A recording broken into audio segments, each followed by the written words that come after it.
eu gostaria de enfatizar com vocês a diferença entre controles, tipos de controle, né? Esses que a gente vai aprender a partir de hoje, e os princípios gerais de controle. Então, basicamente, é lembrar que os princípios é toda aquela teoria que vem por trás das medidas de controle que a gente toma no campo. Então, vocês viram que são 5 os princípios de Wetzel, que são os princípios gerais de controle, e mais 2 que foram acrescentados depois. Então, a gente tem exclusão, erradicação, proteção, imunização e terapia, e temos evasão e regulação. Esses são os princípios, essa é a teoria. E os métodos? Os métodos, como falei, são todos esses 5 que a gente vai ver na aula, mas dentro de cada método eu posso ter práticas diferentes, né? Então, vamos dar um exemplo. Com a aula de hoje mesmo, vocês vão aprender controle cultural. O controle cultural, eu posso ter, por exemplo, uma poda, mas ao mesmo tempo eu posso ter rotação de cultura. São 2 práticas de controle cultural. Então, isso implica no quê? Implica que não necessariamente vai haver uma relação direta entre princípio e controle. O que significa isso? Não é que eu tenho um princípio, eu sempre vou ter um tipo de controle. Ou vice-versa, que eu sempre vou ter um tipo de controle para um tipo de princípio. Na verdade, o que pode acontecer é, por exemplo, eu ter um princípio e 2 métodos de controle diferentes se basearem no mesmo princípio. Ou o contrário. Eu posso ter 2 princípios diferentes e um método de controle, tá? Eu vou dar exemplo agora para vocês, para clarear um pouquinho isso que eu acabei de falar. Por exemplo, acompanha comigo o que está em verde. Primeiro, do lado esquerdo, nós temos os 7 princípios, e do lado esquerdo a gente tem os 7 princípios, e do lado direito da tela a gente tem os 5 métodos de controle, tá? Circulado em verde, eu coloquei o princípio da exclusão. Para quem não lembra, o princípio da exclusão é aquele em que eu tento evitar a entrada de um patógeno em um local que ele ainda não está. É o primeiro que a gente viu na aula passada, né? Então, como eu posso fazer isso? Eu posso fazer isso, por exemplo, comprando muda sadia. Todo mundo concorda? Né? Eu compro muda sadia para tentar evitar a entrada do patógeno. Mas se eu tratar a semente, eu também não estou tentando evitar a entrada do patógeno? E então não é exclusão o tratamento de semente? Quando eu falo com fungicida, né, por exemplo, quando eu falo em evitar a entrada comprando muda sadia, essa aquisição de mudas sadias eu considero como um controle cultural. Vocês vão entender por que hoje. Só que, ao mesmo tempo, quando eu falo em tratar a semente com fungicida para evitar a entrada do patógeno na minha área, eu estou falando de controle químico. Então, veja, eu tenho um princípio de controle, que é o da exclusão, que está em verde ali do lado esquerdo, e envolvendo 2 tipos de métodos de controle diferente. Um que é controle cultural e um que é controle químico. Mesma coisa eu circulei ali em vermelho da terapia, que a terapia envolve a cura, né, dos tecidos que já estão infectados com determinados patógenos.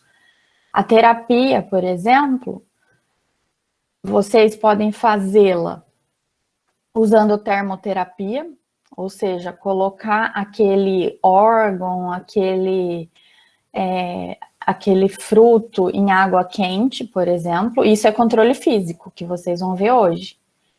E a terapia, o mesmo fungicida sistêmico, eu posso aplicar num tecido vegetal, numa folha que está esporulando, para tentar a cura daquilo, controle químico. Então, um princípio de controle, terapia, envolvendo 2 métodos de controle diferentes, controle físico e controle químico. Agora vamos pensar naquele outro exemplo que eu falei para vocês, quando eu tenho um método de controle que pode envolver 2 princípios diferentes. Então, no próximo slide a gente vai fazer o contrário. O lado direito agora vai estar com um método de controle para 2 ou mais princípios de controle do lado esquerdo.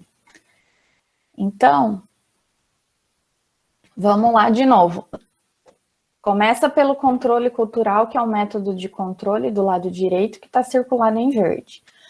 Vocês vão ver comigo que no controle cultural, novamente, eu posso ter o princípio da exclusão. Acabei de falar, de repente, aquisição de mudas sadias, né? Então, é para evitar a entrada. Mas eu posso aplicar um controle cultural quando aquele patógeno já está, por exemplo, na minha área. Eu percebo ele ou com estruturas de resistência ali, ou como uma planta daninha que está hospedando aquele patógeno, enfim. E eu vou fazer uma poda, por exemplo. A poda, eu vou erradicar. E a poda é um controle cultural. Então, ou seja, tendo um método de controle, no caso eu escolhi para dar exemplo controle cultural, não necessariamente eu vou ter um princípio de controle, e não necessariamente vai ser sempre o mesmo, sempre o mesmo princípio de controle, né? Então aqui eu lembrei, né, veio na minha cabeça um exemplo de controle cultural envolvendo exclusão como princípio, mas também erradicação. Depois vocês podem fazer um exercício aí na cabeça de vocês, dessas 2 maneiras. E aqui, de novo, o controle químico, por exemplo, tá? Então, o controle químico que está em vermelho do lado direito, eu posso, por exemplo, usar o princípio da exclusão, quando eu trato semente com fungicida. Não estou fazendo um controle químico, mas eu estou fazendo um controle químico para evitar a entrada do patógeno na minha área, isso é exclusão. Do mesmo jeito, eu posso aplicar um fungicida para tentar proteger a minha planta, fazer uma barreira, né, na minha planta. Eu estou fazendo, então, o princípio da proteção. Mas, novamente, esse mesmo controle químico, o mesmo método de controle, eu posso, de repente, fazer uso do fungicida sistêmico para tentar curar.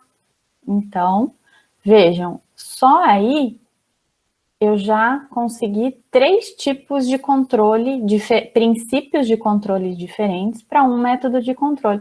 Vocês vão ver que o exemplo do fungicida, por exemplo, o sistêmico, eu poderia até encaixar a imunização também aí, tá? Por quê? Porque quando eu aplico tentando curar, o fungicida sistêmico, ele entra na planta e ele transloca.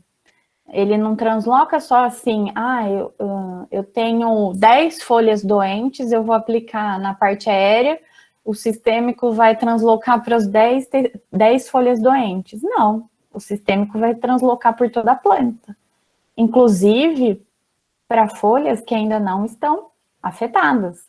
E isso vai imunizar essas folhas. Então, o controle químico com fungicida sistêmico, eu poderia tranquilamente também colocar que, dependendo do modo como eu aplico esse fungicida, eu também posso estar imunizando. Então, é isso que tem que ficar claro para vocês. Não existe uma regra. O que vocês vão ter que prestar muita atenção é saber a teoria. O que é a teoria? A teoria são os princípios, o conceito de cada princípio, e de acordo com os métodos de controle que vocês vão ver ao longo dessas 3 aulas a partir de hoje, eu vou ter que pensar a respeito. a gente vai falar aqui, ó, então, hoje, do controle cultural e do controle físico. Mas lembrando que um bom agrônomo não se faz com um único tipo de controle, recomendando um único tipo de controle. E um bom controle também não se faz com um único método. Então, a gente tem que lembrar desse termo aqui, ó, MID, Manejo Integrado de Doenças. Vocês vão aprender todos esses métodos de controle e dentro de cada um desses métodos, várias práticas. Ah, professora, qual é o número mágico de práticas que eu devo recomendar para controlar determinada doença? Não sei. Não sei por quê. Porque existem muitas? Sim, existem muitas, mas vai depender. Depender do quê? Primeiro, que doença eu estou falando, né? Então, eu preciso saber muito bem o ciclo das relações patógeno-hospedeiro para eu fazer uma boa recomendação. Por quê? Como que dissemina esse patógeno? A longa distância, a curta distância? Ele se dissemina com água? Ele se dissemina com vento? Ele forma a estrutura de resistência? Ele só tem a planta principal como hospedeiro ou ele tem hospedeiros alternativos? Enfim, uma série de questões em relação ao patógeno e seu ciclo.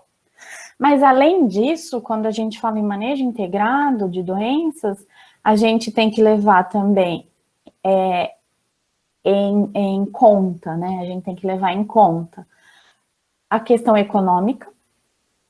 Por quê? Não adianta eu ter, vamos imaginar, uma doença e serem conhecidas 10 formas de controle diferentes.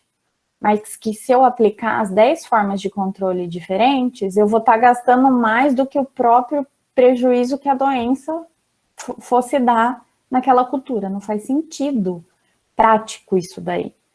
Então, por exemplo, o que a gente busca no controle? A gente busca que toda vez que o controle for muito, envolver muito gasto, maior do que o prejuízo que aquela doença, o dano ou a perda que aquela doença vai causar na minha cultura, não faz sentido, né? Além disso, hoje em dia, o manejo integrado,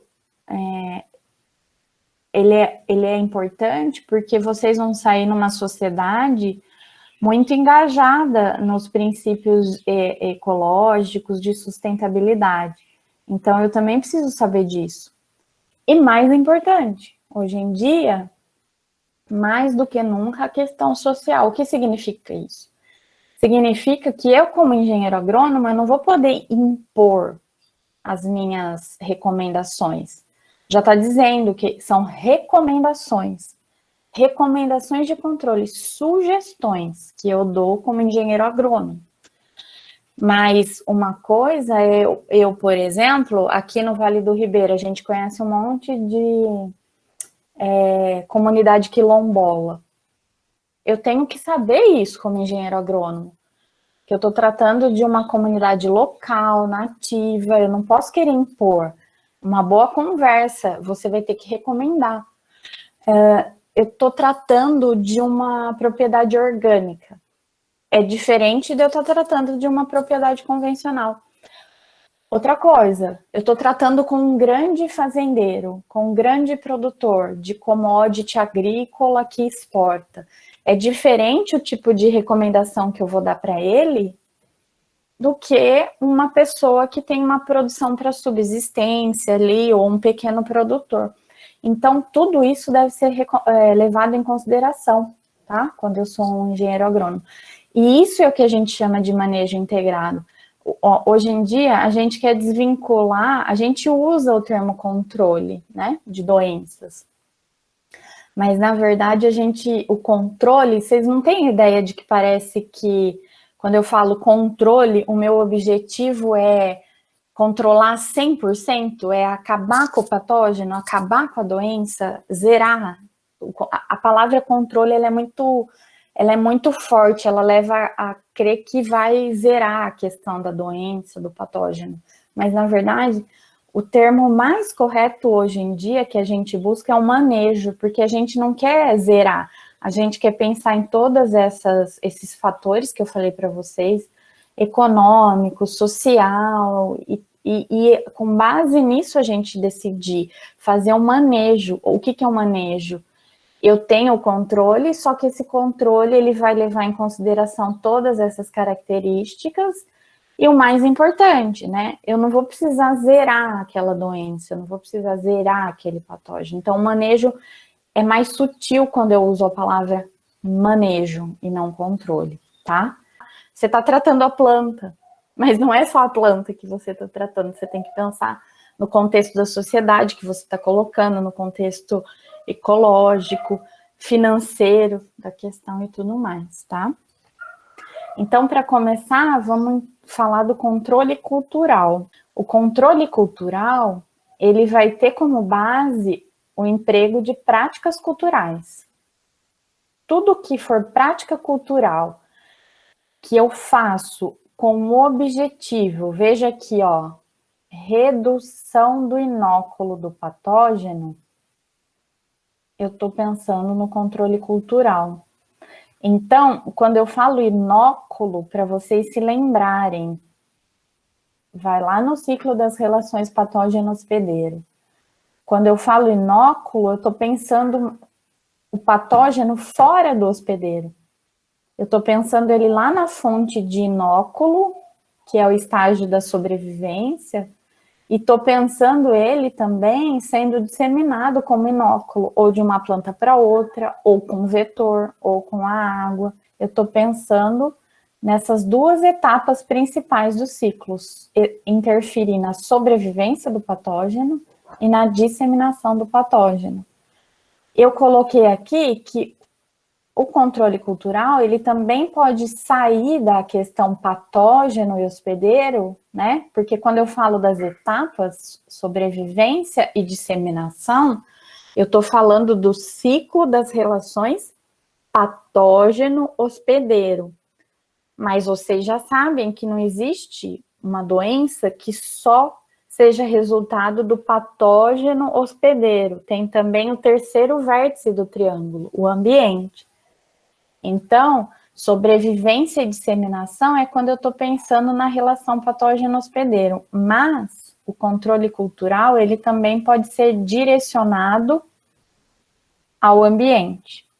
Desde que a prática cultural que eu estou recomendando tenha o objetivo de redução do inóculo. Gente, olha isso, né? Eu coloquei algumas das práticas culturais que podem ser empregadas no controle cultural. Rotação de cultura, material de propagação sadio, hogging, eliminar planta voluntária, enfim, eu não vou falar tudo isso porque não faz sentido eu ficar aqui falando, tá? Mas o que eu tô querendo mostrar aqui para vocês? Se eu mexer, por exemplo, na irrigação e na drenagem, como eu dei exemplo, pensando em interferir na fase de sobrevivência, pensando na fase de disseminação do inóculo, eu estou aplicando o controle cultural de uma determinada doença. Em relação ao controle cultural, eu tenho que conhecer o patógeno, é a primeira coisa. Então, eu tenho que saber daquele patógeno. Será que ele depende dos restos de cultura? Ou será que ele é um patógeno biotrófico que eu tirei a planta principal, está resolvido o problema? Será que ele forma estruturas que vão fazer com que ele sobreviva por um período mais longo ou por um período mais curto? Não é só produzir a estrutura. Por quanto tempo essa estrutura é viável no solo, sem a cultura? Será que ele tem hospedeiro alternativo? Se sim, quantos? Será que é só a planta principal ou se tem um hospedeiro alternativo, se tem 2, se tem 3? E a disseminação do inóculo é a longa ou curta distância? Por que eu preciso saber tudo isso? Eu posso aplicar, por exemplo, vamos pensar, a erradicação aí, mas será que vai fazer sentido, né? Eu posso falar da rotação de cultura. Vai fazer sentido? Vai, mas por quanto tempo? Depende do quê? Depende quantos hospedeiros esse patógeno vai ter. Forma a estrutura de resistência? Forma, mas por quanto tempo? Então, a minha rotação de cultura vai depender dessas perguntas, por exemplo, tá? Então, por isso que é tão importante. Então, vamos começar com a rotação de cultura, como eu falei, que é uma das práticas que eu vou falar com vocês hoje. A rotação é plantar alternadamente espécies diferentes na mesma área e na mesma época do ano ao longo dos anos. O que é importante aqui é na mesma época do ano, porque quando eu mudo de soja para algodão, daí eu volto com a soja e planto algodão, isso não é rotação de cultura, isso é sucessão de culturas. E olha o que eu coloquei em negrito, patógenos necrotróficos são os organismos alvos. Por quê? Porque se o patógeno é biotrófico, o simples fato de eu colher a planta e não existir mais dela na área, ou se for os restos culturais daquela... Vamos imaginar que eu faço o plantio direto, né? Vamos imaginar. E eu deixo aquela palhada da soja ali no campo. Mas se for um patógeno biotrófico, ele não sobrevive nem no solo e nem no resto cultural. Ele precisa da planta viva. A viabilidade dele vai caindo à medida que vai passando o tempo que você colheu aquela cultura. Agora, patógeno necrotrófico é aquele que consegue se alimentar do alimento, da planta morta. Por que a rotação é importante nesses casos?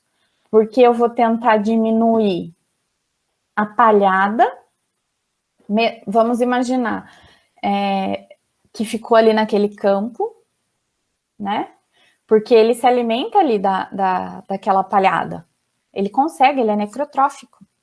E, ao mesmo tempo, eu vou intercalar hospedeiros que não são hospedeiros do patógeno, né?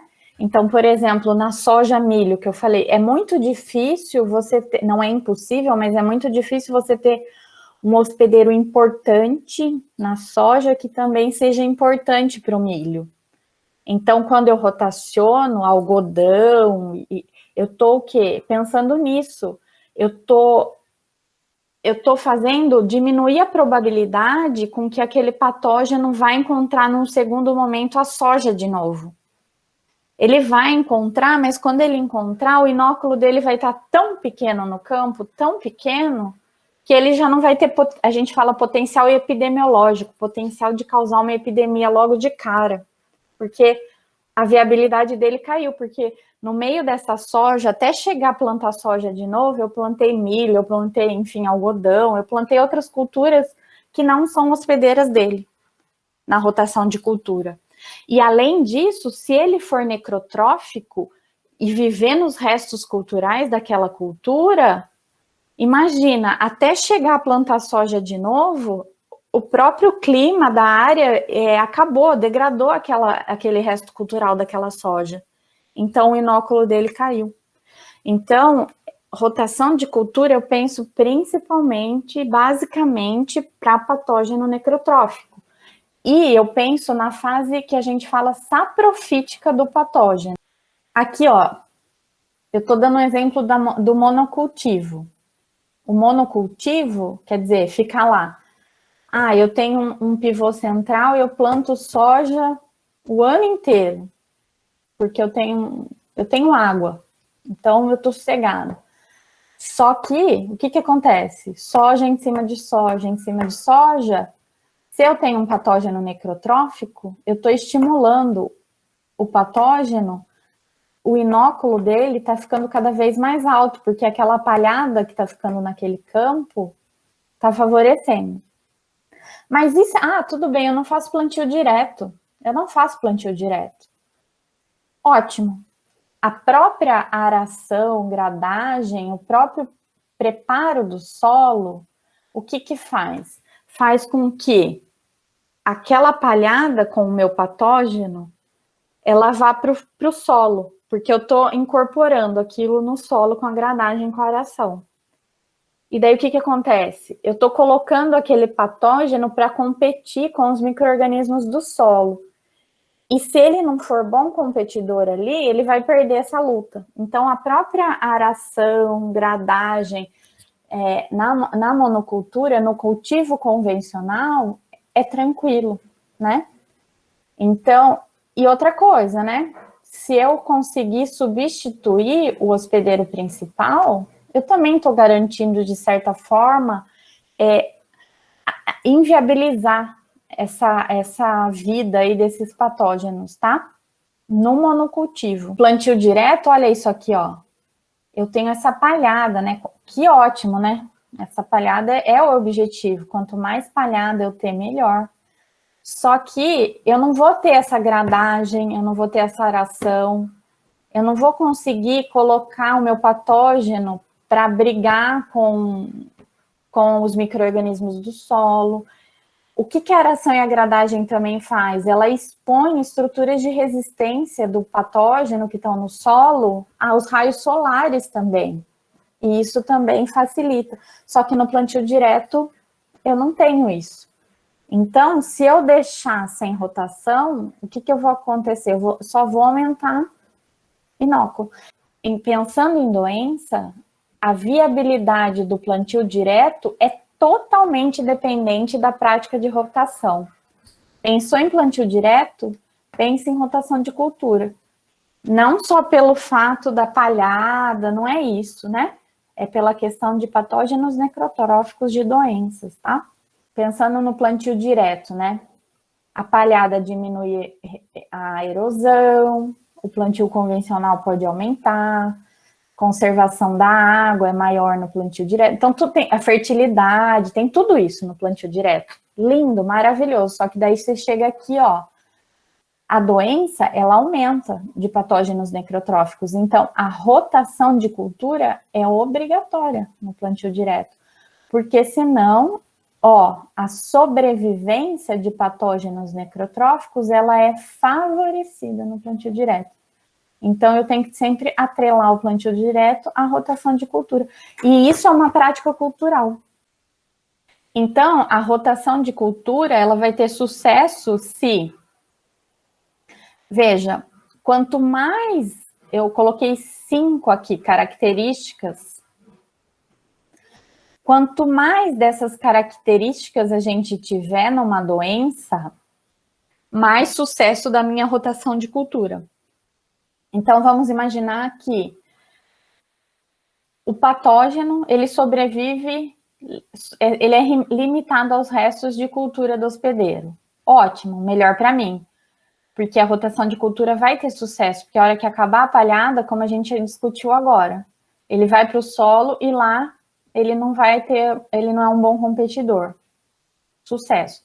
Agora, se além disso, ele, novamente, a habilidade dele competitiva no solo for péssima.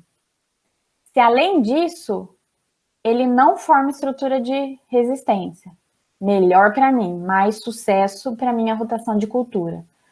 Se juntar isso, ele disseminar a curta distância, fantástico, mais sucesso ainda para minha rotação de cultura. E se ele tiver pouco hospedeiro alternativo, por quê? Porque daí eu vou conseguir alternar os meus hospedeiros e ele não vai ter vida ali, porque ele não é hospedeiro daqueles outros, ele não se hospeda naquelas outras plantas.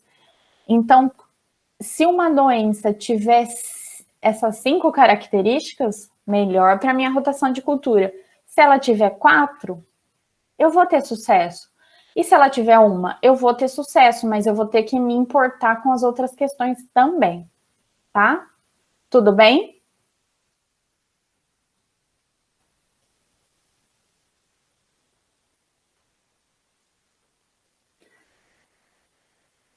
eu entro com uma outra questão aqui, que além da... Vamos pensar que não é tão importante quanto a rotação de cultura, mas a densidade de plantio, que é usar o espaçamento adequado e recomendado para aquela cultura, né?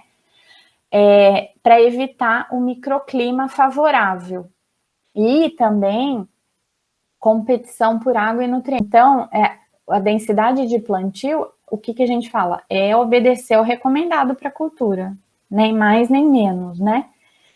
Agora, por que eu falei da densidade aqui no meio da rotação de cultura? Porque eu estou falando que não existe uma prática que seja recomendada e que seja milagrosa. Então, ok, professora, se não existe isso, então vamos pegar a rotação de cultura e juntar com a densidade de plantio? Será que realmente uma coisa é eu ter só rotação de cultura e eu ter a densidade de plantio? Mas e se eu juntar essas duas coisas em prol do controle de doenças? O que eu tenho? Daí eu trouxe um gráfico aqui para vocês, para mostrar isso daí, que é um manejo, né?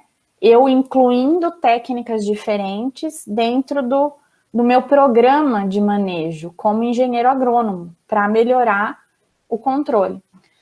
Existe, pessoal, principalmente no milho e nas culturas que formam grãos, de maneira geral, as podridões, que a gente fala podridões de espiga. Estão vendo essas espigas? Essas estão esbranquiçadas aqui, os grãos.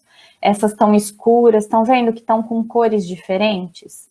Existem patógenos que lá no campo, eles atacam a cultura e chegam e conseguem infectar os grãos. E causam o que a gente chama de podridão.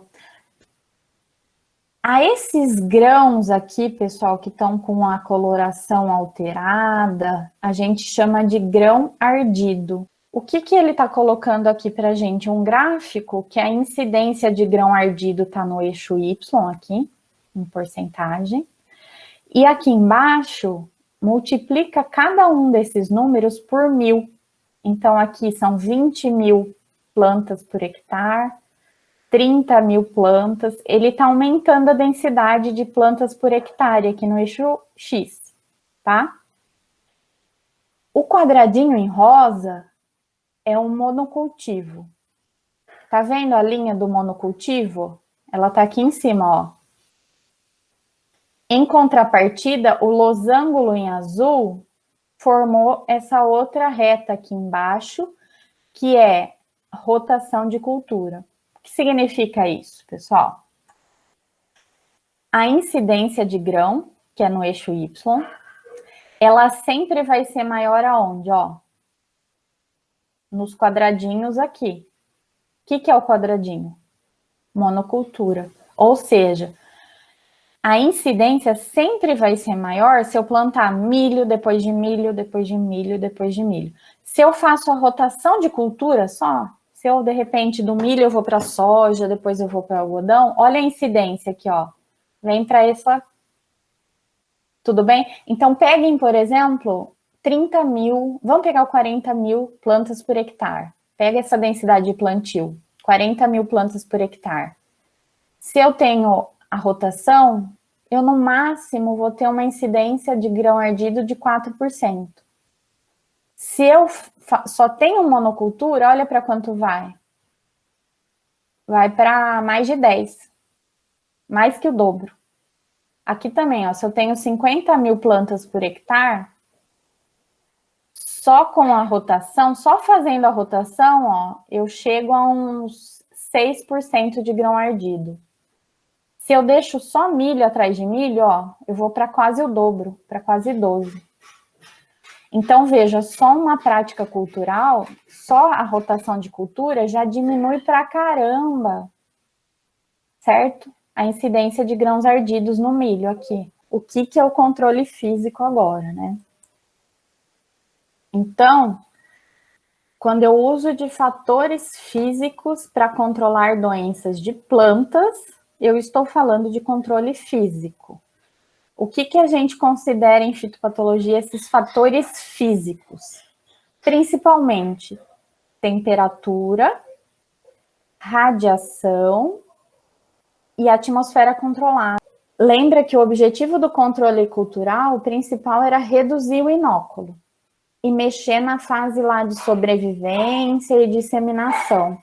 No controle físico, pessoal, eu também posso, eu posso reduzir o inóculo do patógeno e também reduzir, né, diminuir ou parar de vez o desenvolvimento já do patógeno dentro do seu hospedeiro. Ele não mais como inóculo fora do hospedeiro, agora como patógeno mesmo, tá?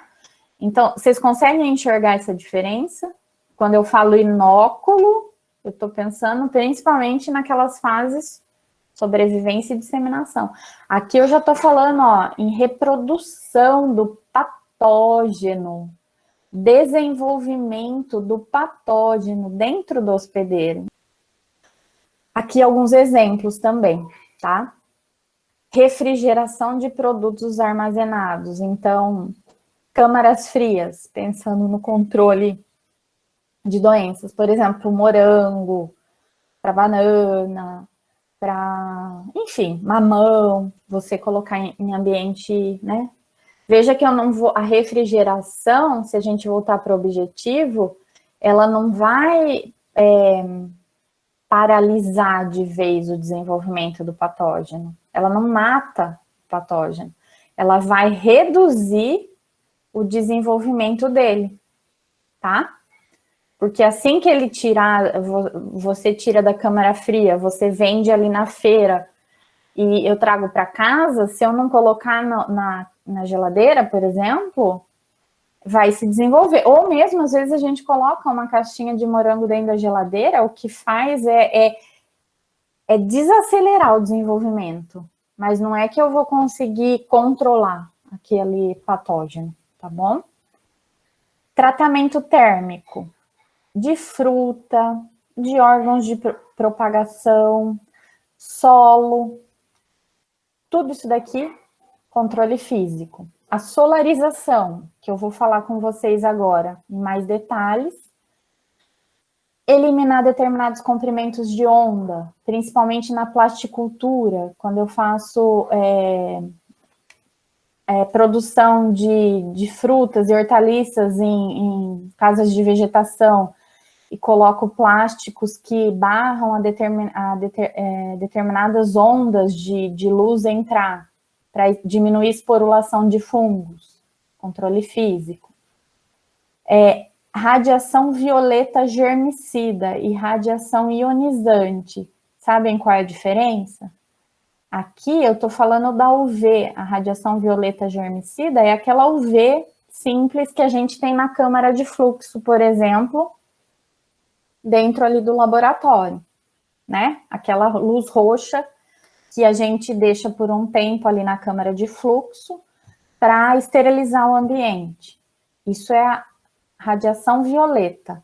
Ela é pouco penetrante, então a radiação violeta germicida, ela fica ali mais na casca do fruto, fica mais na superfície das coisas, esteriliza mais a superfície.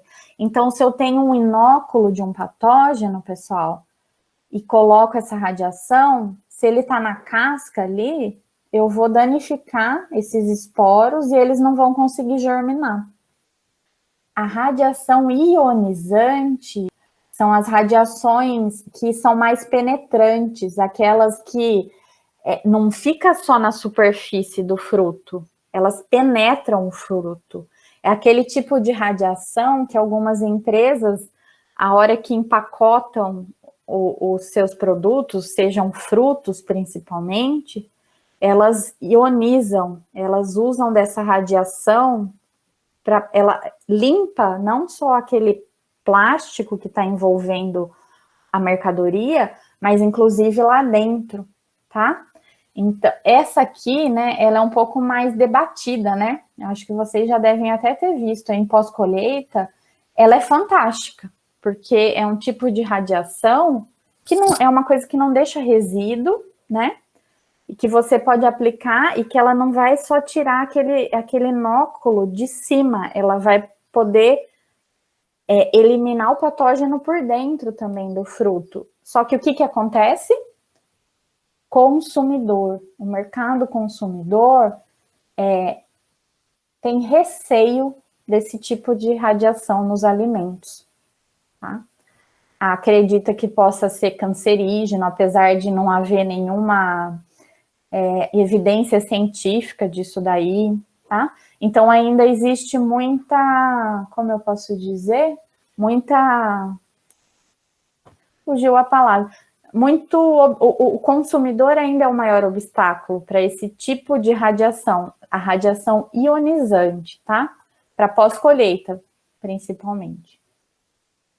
E o que eu falei é armazenar em atmosfera controlada. Então, tudo isso daqui são exemplos de controle físico, são algumas práticas que vocês podem recomendar como engenheiros agrônomos, visando controlar a doença de modo físico.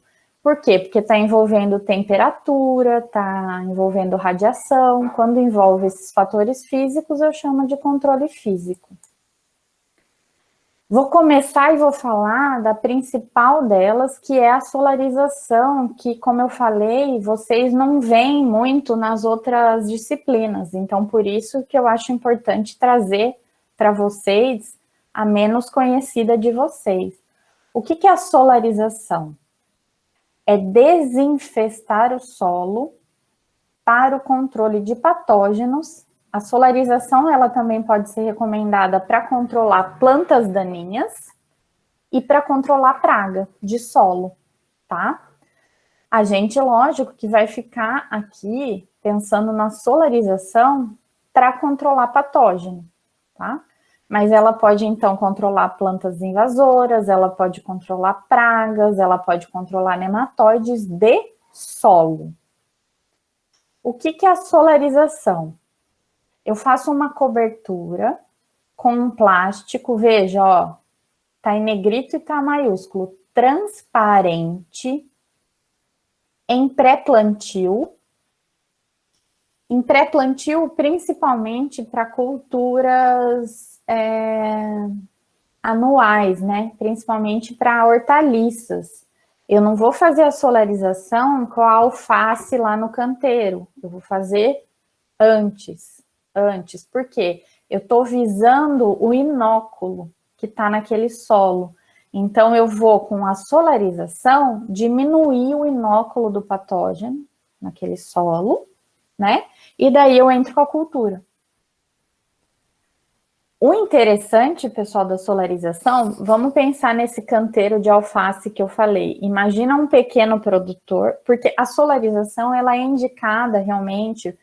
Imagina o quanto de plástico eu teria que ter para solarizar a soja no Brasil.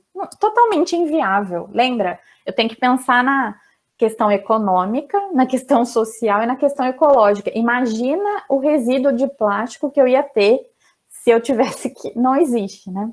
Então, imagina um pequeno produtor que produz hortaliças e ele tem alguns canteiros ali de alface, por exemplo. Eu vou indicar em pré-plantio. Mas o legal da solarização é que eu não preciso indicar todo ano, fazer a solarização.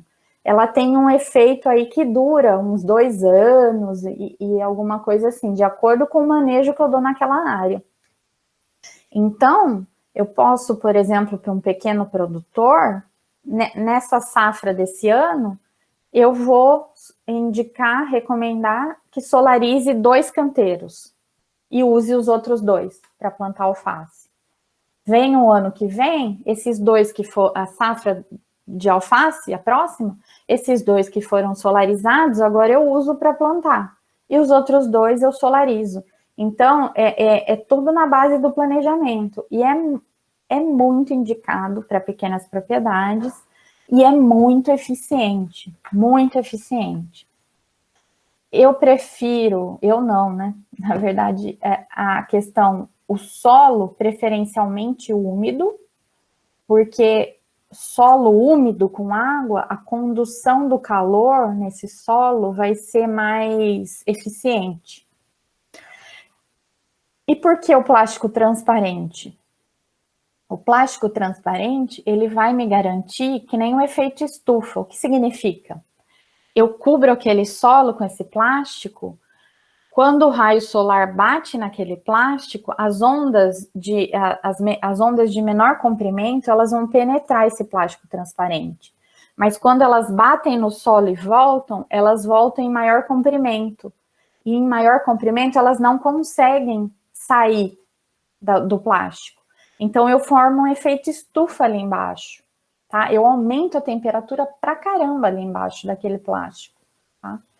Mas é interessante salientar para vocês que esse aumento maior de temperatura, ele fica mais ali nas primeiras camadas do solo, né? Porque mesmo se eu colocar em umidade, que vai conduzir esse calor até um pouco mais baixo ali, em maior profundidade, ele não é tão eficiente a ponto de chegar a centímetros e centímetros a solo abaixo. Mas como eu garanto a eficiência do processo? Ficando mais tempo com o plástico no campo. Por quê? Porque daí, ao invés de a temperatura vai subir nas camadas mais profundas, mas não vai subir tanto como nas camadas próximas ao plástico. E o que acontece? Eu ganho no tempo nas camadas mais profundas. Eu faço a solarização no período de maior radiação solar. Por quanto tempo, professora? Como tudo, depende. Depende do quê? Depende quantos dias eu tive de sol, depende na região que eu tô. Em média, 1 mês de solo solarizado é legal. Mas é lógico, se eu tiver períodos de menos sol, eu vou ter que aumentar um pouquinho esses dias de solarização, tá? E vocês podem me perguntar, nossa, mas professora, e os outros micro-organismos do solo? A natureza é sábia. Os micro-organismos benéficos do solo, a maioria deles, não todos, mas a maioria deles, pessoal, aguenta uma quantidade, suporta, tolera uma quantidade de temperatura mais elevada do que os patógenos de solo. O que significa isso? Significa que, enquanto eu estou eliminando quase que por completo os patógenos do solo, os micro-organismos benéficos, eles toleram uma temperatura um pouco acima. Não todos, né? Existem alguns que, invariavelmente, eu vou ter que eliminar junto no processo. Mas a maioria deles suporta maior temperatura do que os patógenos, tá? E além disso, pessoal, uma coisa fantástica, clamidósporo, escleródio, essas estruturas de resistência, elas conseguem ser inviabilizadas com esse aumento de temperatura pela solarização, tá? Quando eu ainda umedeço o solo, olha que vantagem além da condução de calor eu tenho. Eu umedecendo o solo, além de conduzir mais calor para as camadas mais profundas, o que eu faço? Se tem um escleródio ali de um fungo, o fungo, com aquela umidade que eu coloquei, ele vai pensar que já chegou o momento adequado dele germinar. Então, daquela estrutura de sobrevivência, escleródio, ele emite a primeira hifa, o tubo germinativo. E o que acontece? O escleródio é a estrutura de sobrevivência. Quando o patógeno germina, ele está mais fraco. Ou seja, a temperatura vai fazer um efeito maior do que no próprio escleródio. Então, é interessante esse aspecto da solarização, porque além dos micro-organismos benéficos, eles tolerarem as temperaturas maiores, eu elimino os fitopatógenos e elimino suas estruturas de resistência, caso eles formem estrutura de resistência. Olha essa foto aqui, ó, canteiros de alface, vocês estão vendo o que eu falei para vocês, ó? É no maior período de insolação, né, de sol do ano, então geralmente é no verão, e daí o pequeno produtor planta alface no verão, a safra maior, né? O que acontece? Eu não preciso fazer com que ele faça solarização na área total, eu faço um planejamento com ele. Primeiro ele solariza alguns canteiros e planta nos outros. No outro ano, nesses canteiros que ele solarizou, ele planta. nos outros ele solariza, tá? Ó, o plástico, ele é colocado, enterrado nas bordas, tá vendo? Porque, é que nem eu falei, tem que haver um efeito estufa. Então, o raio que entra, ele não pode sair. Então, o plástico tem que ser enterrado. A pessoa, o agrônomo e o produtor tem que ficar atento, não pode haver rasgos no plástico, porque também a eficiência vai se tornar menor, porque não vai fazer o efeito estufa. É interessante que a eficiência é maior aqui, né? Nas bordas, assim, como muitas vezes acaba escapando o calor, às vezes a gente vê ainda, quando planta, um pouco de doença nas bordas da onde foi solarizado. Então, às vezes é até recomendado não começar a plantar já logo aqui da borda. Dar um espacinho e começar a plantar daqui para cá, né? Porque a borda, ela geralmente ela não tem uma eficiência, não chega a temperaturas tão altas quanto aqui no meio, tá? Olha que interessante, essa técnica, ela foi desenvolvida em Israel, né? E em alguns países, ó, existem até equipamentos que foram já pensados, ó, tá colocando o plástico aqui, esse trator com esse equipamento aqui atrás, colocando plástico. E veja que é um plástico, apesar daqui tá parecendo um plástico escuro, é porque o solo tá embaixo. Mas é um plástico transparente, pensando naquele efeito estufa. Eu não estou mentindo, veja essa foto lá de Israel, cenoura. Essa área aqui foi solarizada antes do plantio da cenoura. A área da direita não foi solarizada antes do plantio da cenoura. Nesse local, eles sabiam que existe a incidência de Rhizoctônia e Pythium. Rhizoctônia é um fungo verdadeiro que forma escleródio como estrutura de resistência. Pythium é um oomiceto que forma o oósporo como estrutura de resistência. São patógenos dificílimos de se controlar, até mesmo com fungicida, por conta dessas estruturas de resistência. Olha aqui, ó, solarizou antes esse solo, e aqui não foi solarizado. Então, ó, só para reforçar, as camadas superficiais do solo chegam a temperaturas muito altas, e isso vai inibir ou vai matar os patógenos. As camadas que são mais profundas, elas não vão chegar a temperaturas tão altas quanto as camadas superficiais. Então, vai enfraquecendo gradualmente as estruturas de resistência, porque eu vou deixar lá pelo menos um mês em temperaturas que não são tão altas quanto na superfície, mas o tempo maior. Além disso, os saprófitas são mais competitivos que os patógenos e eles toleram temperaturas mais altas. E eu vou ter um equilíbrio da microflora com os patógenos do solo. Eu vou ter o que a gente chama de solo supressivo. São solos em que eles estão tão equilibrados a microflora, a parte química do solo, que eles podem até ter o patógeno no solo, mas que o patógeno ele não consegue competir com os outros e a doença não se mostra, tá? Então, solos supressivos não é que eu não vou ter o patógeno no solo, eu posso ter, só que a doença não se estabelece, não vai para frente, tá? Pensando em patógenos de solo. Só para frisar para vocês, a temperatura nas camadas superficiais, ela pode chegar a 52 graus, mas isso, lembrando, à medida que vai se aprofundando no solo, essa temperatura vai diminuindo, não é tão alta.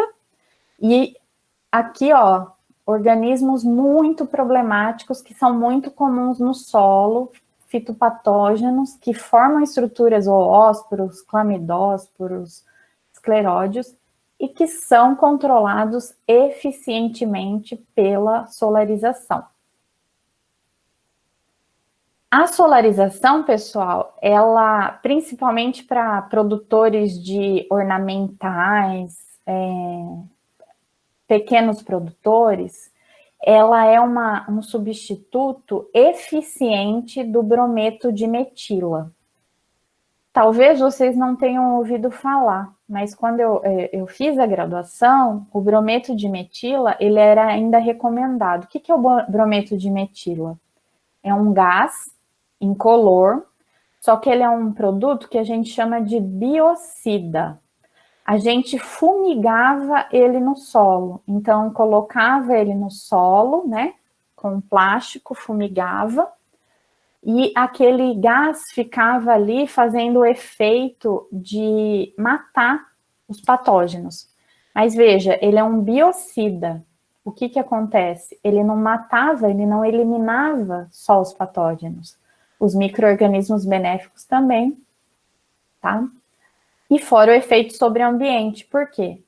Porque ele é um grande causador de danos à camada de ozônio. Então, todo o brometo de metila que a gente usava para controlar patógeno de solo, principalmente em canteiros de ornamentais, hortaliças, ele era perdido, era um gás que era perdido e causava danos à camada de ozônio. Além disso, tinha a questão da intoxicação, para quem estava aplicando, e ele formava, então, por ser um biocida, o que a gente chama de vácuo biológico. O que é o vácuo biológico? Ele eliminava, ele fazia o papel direito dele de eliminar os patógenos, mas, ao mesmo tempo, eliminava tudo que era micro-organismo benéfico junto. Então, lá em 1990, pessoal, o Brasil e outros países assinaram o Protocolo de Montreal, que foi um tratado internacional para banir o uso de brometo de metila, aos poucos, tá? Então, hoje em dia, não se pode mais recomendar, para fumigar o solo, para reduzir inóculo do solo, o brometo de metila.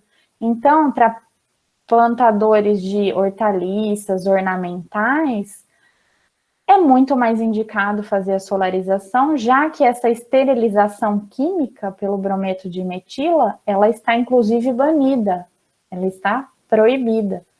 E além do que, a solarização, como eu falei para vocês, ela não deixa o vácuo biológico. Por quê? Porque as temperaturas que a gente consegue com a solarização, os micro-organismos benéficos, a maioria deles toleram. E o brometo de metila não. O brometo de metila, ele deixa um solo esterilizado mesmo, um solo que a gente fala que é inócuo, não existe nada, é pura terra, é puro solo. A parte microbiológica com o brometo de metila é toda eliminada.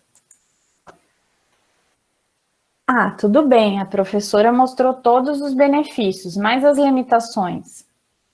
Custo do tratamento, porque é um plástico, né? Então, e você vai ter que enterrar ele na área.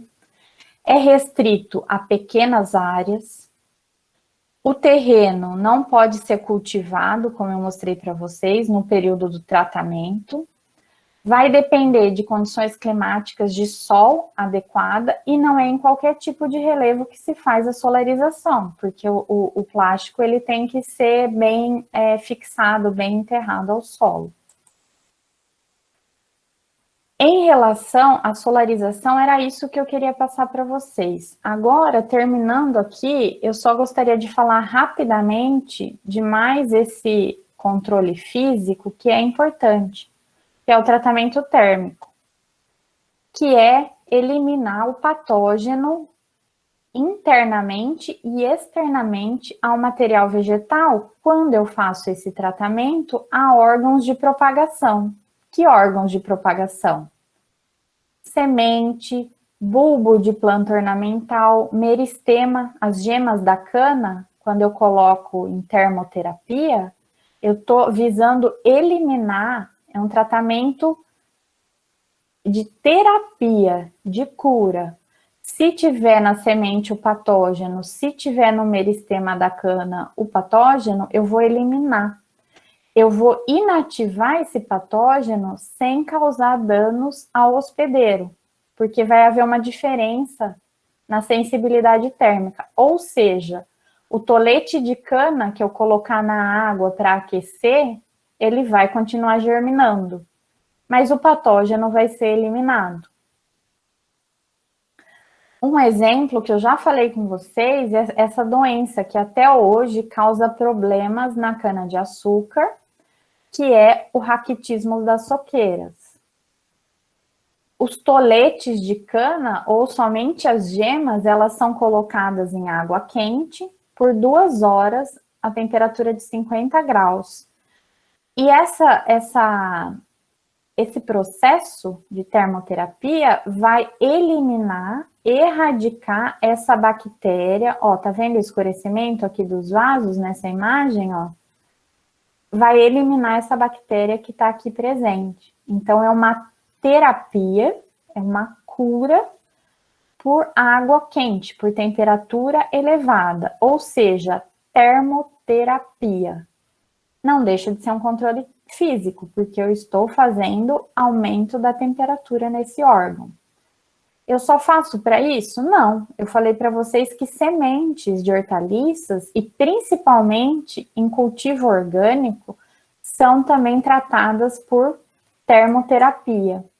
Para vocês terem uma ideia, pessoal, eu coloquei essa tabela só para mostrar que existe uma série de culturas, sementes dessas culturas, podem ser colocadas nessas temperaturas que estão indicadas aqui, pelo tempo que estão indicados aqui, e esses patógenos aqui, ó, eles vão ser eliminados por termoterapia. Então, em cultivo orgânico, que eu não posso fazer tratamento de semente, tratamento químico, a termoterapia, ela é uma maneira super eficiente de se eliminar patógenos da semente.